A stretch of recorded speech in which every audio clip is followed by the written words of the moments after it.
Welcome back to the David Pakman Show. Welcome to the bonus show. David, have you ever used Airbnb? I have not used it, but other people who have come to visit me in New York City have used it. And what is the response? Has it been satisfactory? It really depends on the place you're renting, right? I mean, the system is a good system, and fortunately, everybody had good luck with the places they rented. Well, Airbnb is now expanding to Cuba, and this is a big effing deal. They are starting as of, I guess, a couple days ago, listing more than 1,000 Cuban properties for American users. And I guess about 40% of those are in Havana. I've never used Airbnb, but it does seem to be a good service. And I think it's wise of them to get on the ball here and do this before tourists have other means of, making reservations and staying places. But it's also interesting that businesses are starting to do this in Cuba. And I mean, how long is it going to be until this has completely opened up? Can you imagine what the surge of tourism is going to be like in Cuba after this happens? Oh, it's going to be incredible. And I would consider trying to get there early enough that I can see it before the kind of corporatization and Americanization happens, because you know it will. That's exactly it. I would love to see it before it is full of McDonald's and Kentucky Fried Chicken and Taco Bell and Dunkin' Donuts and Starbucks and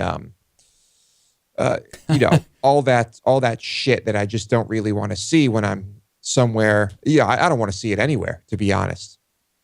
So that's what's happening in Cuba, and it's already starting to happen. So yeah, I have to get there before the hostile takeover of corporate America. Right. Yeah, but I don't know. It's going to be a little while before I can get there. We'll see. Airbnb, though. Maybe I'll use Airbnb when I go there. Speaking of somewhat isolated places, the most isolated town on Earth is now asking for help in redesigning their town, their city, their way of living. The place is called Tristan, and it is an island that is really in the middle of nowhere, 1,000 miles from anything, right in the middle of the South Atlantic. And it is essentially just a volcano jutting out of the sea. And there is a town there of about 300 people. And it has dipped lower than that, but I guess it's around 300 now. And they were officially established around 1810. Recently, surprisingly, they had to evacuate the island. I believe it's a British territory. They had to evacuate the island because of an eruption. And all of the people there who evacuated and went to London or wherever it was, they all wanted to go back after they were cleared to do so. Not one of them had any desire to stay in a city in that part of the world. They wanted to go back to their life on this tiny little rock. And they are asking for help now. There's a competition to kind of reinvent the island, make life easier, come up with some ways to make them more self-sustaining. And I guess this is an open competition. I'm not sure if there's a reward, but they are asking for help. I've always wanted to visit a place like this, but I mean, the more isolated it is, the harder it is to get there, the more expensive it is to get there. Yeah, and really, it's like, the less there is to do and see. Exactly. It's a really long trip to then not have that much to do. And I've gone to some places that are not nearly as isolated as this. Like one example for me was when there was a radio conference in Redway and Garberville, California, up in Humboldt County. And it was like, north of San Francisco. And it was pretty much what felt to me, being from the Northeast, like the middle of nowhere. Now, for people there who are used to it, they're probably thinking, hey, we have the city of Eureka not that far, and then we have San Francisco. We're really not that isolated. Really isolated would be like up in Alaska or northern Canada somewhere. So I'm not that interested in these super isolated places, although I find this place fascinating. Yeah, I guess it would take you a week by boat to get there because there is no airport. So I hope it's a pretty nice boat you're on. I think perhaps the islands like this that I would like to go to would be like the Galapagos or maybe the Faroes, but this seems too hardcore, way too hardcore. I guess they do have some dial-up internet there, and things are slowly they're starting to catch up, but they still need help. I guess drought is a concern, and life is just very difficult there. I cannot even imagine what life there is like. Yeah. But interesting place. So if you are an expert in this and you have some ideas, perhaps you could submit some of that. Shouldn't be too hard to do. It might be hard to come up with the ideas, but you'll know where to send them. Alabama. David, I have some good news for you. There is a new Alabama law that will finally allow minors to carry weapons. Oh, good. Great news. Great news. In case you were worried about this, they actually do need to have, I guess you could say, it's not really the parents or guardians supervising them, but a parent or guardian essentially transfers the weapon to a minor. And so does that mean that the parents or that guardian is responsible for whatever happens because this is a minor and they, I'm not really sure about that. Yeah, legally, I'm not sure. So I guess the point is a minor can't just go and buy a gun. But if they have a parent or guardian who has a gun and has determined in their infinite wisdom that they're comfortable transferring ownership of one of these guns to a minor, then they're allowed to do it. Yep.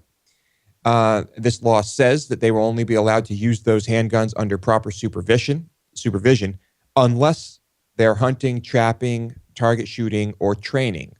So I'm not sure what other situations there would be in which there needs to be proper supervision, like shooting someone. I guess if you're going to kill someone with it, then you need to be definitely supervised. I mean, you're a kid. Yeah. But hunting, trapping, target shooting, or training. What does training mean? I don't know. Training for self-defense, maybe. I don't know. How many days until the first shooting do you give this? Well, I can't really say. But I'm sure there will be at least a few horror stories because of this. State Senator Arthur Orr said the bill wouldn't permit the sale of firearms to people under 18 as mandated by federal law. But he said he started hunting with his parents when he was 12. Oh. Yeah. Orr said the bill is meant to bring reason and common sense to Alabama's gun laws. Reason and common sense. Not exactly the words I would that come to my mind when I think about this.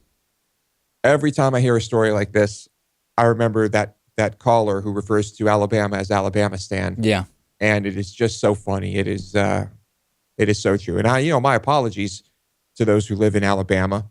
I know that there are reasonable, intelligent, level-headed people in Alabama. Yeah, we get emails from them. I mean, we have viewers and members in Mississippi and Georgia and Alabama and Arkansas, etc. But let's be honest here. The Alabama prevailing political environment is one of insanity. Insanity. A toxic, insane, abhorrent political environment, to put it nicely. So if you do live in Alabama, let us know about this. Are you going to leave the house ever again? Please let us know.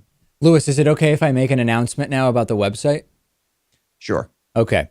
This morning at 4:50 a.m., the new David Pakman Show website and payment system went live. We already have a list of 7 problems that we need to fix, so apologies for those. A lot of people emailing in saying the member login is not working. Has the password changed? Let me be clear and certify to you today that the password has not changed. What's going on is we redesigned to accept the payments directly for membership on our website. The website needed to run HTTPS versus HTTP. So if you're seeing that the password is not working, it may be because you're at http://davidpakman.com/bonus video. Simply switch to HTTPS and then it will work. And I believe that the developer told me that now it'll redirect you automatically to HTTPS. So that is working. As far as the payments, if you have a monthly Amazon subscription, I would encourage you to immediately go to davidpakman.com/membership and use the new payment method, which you will see there, to recreate your membership, and you can cancel the Amazon one. Because Amazon, as we've mentioned, is going away as a payment method. Amazon has decided not to allow businesses like ours to continue using their payment system in the same way, which is terrible for us, actually.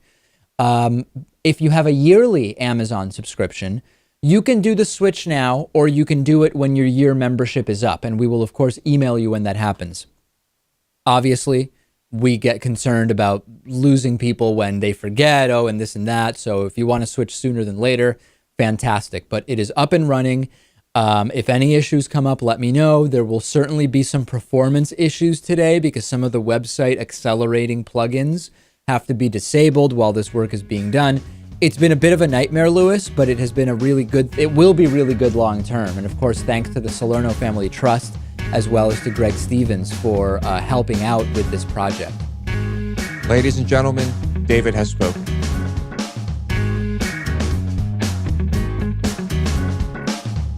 The David Pakman Show at davidpakman.com.